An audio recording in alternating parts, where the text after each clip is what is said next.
Halo semuanya, kembali lagi bersama saya di channel Imanime Celebes, sebuah channel yang akan membahas tentang semua hal unik yang ada di Sulawesi Selatan dan masih banyak lagi. Di video kali ini, kita akan membahas tentang salah satu kabupaten di Sulawesi Selatan yang bisa dibilang adalah yang paling unik apabila kita lihat dari segi wilayahnya.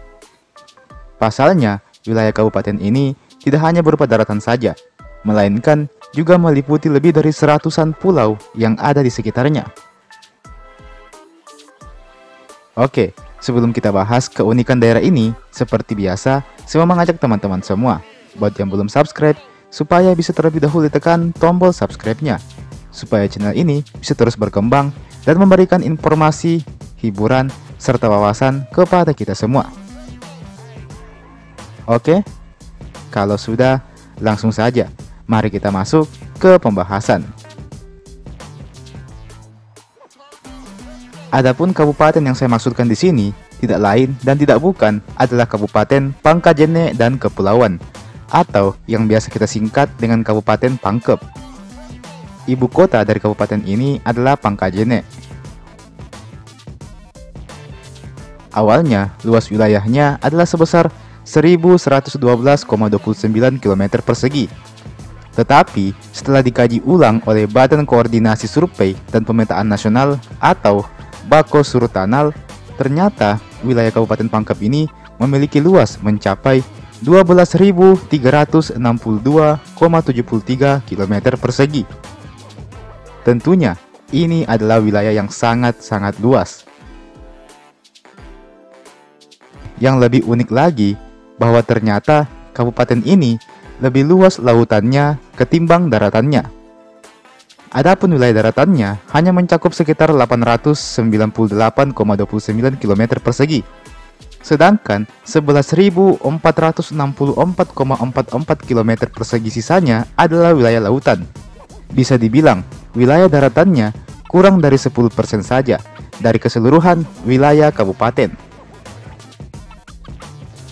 Secara administratif sendiri, wilayah Pangkep ini terdiri dari 13 kecamatan, yang kemudian terbagi lagi ke dalam 13 kelurahan atau desa. Dengan kecamatan Labakang sebagai daerah dengan desa terbanyak yakni 13 desa. Sedangkan kecamatan Baloci menjadi daerah dengan desa atau kelurahan yang paling sedikit dengan hanya memiliki 5 desa atau kelurahan. Kata Pangkajene sendiri dipercaya diambil dari sebuah sungai besar yang membelah kota Pangkep. Kata Pangkajene berasal dari dua kata, yakni dari kata pangka yang artinya cabang, dan dari kata jene yang artinya air. Hal ini didasarkan pada sungai yang membelah kota Pangkep, sehingga terlihat seperti membentuk sebuah cabang. Secara perbatasan wilayah, Kabupaten Pangkep memiliki batas-batas wilayah sebagai berikut. Di sebelah barat, langsung berbatasan dengan Selat Makassar. Di sebelah timur, berbatasan dengan Kabupaten Maros dan Bone. Di sebelah selatan, juga berbatasan dengan Kabupaten Maros. Dan di sebelah utara, berbatasan dengan Kabupaten Baru. Lalu, apa yang menjadikan daerah ini terbilang unik? Tidak lain dan tidak bukan adalah wilayah kepulauannya. Disebut Pangkajene dan Kepulauan, tentu bukan karena tanpa alasan. Terdapat wilayah yang berupa pulau-pulau kecil di sekitaran Kabupaten Pangkep ini.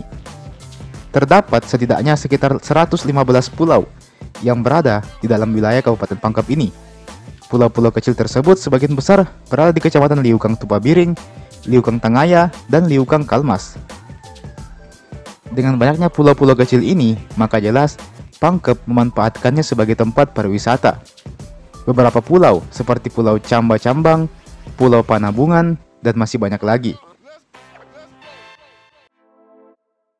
Kebanyakan pulau-pulau tersebut ada yang berpenghuni, dan ada pula yang tidak berpenghuni.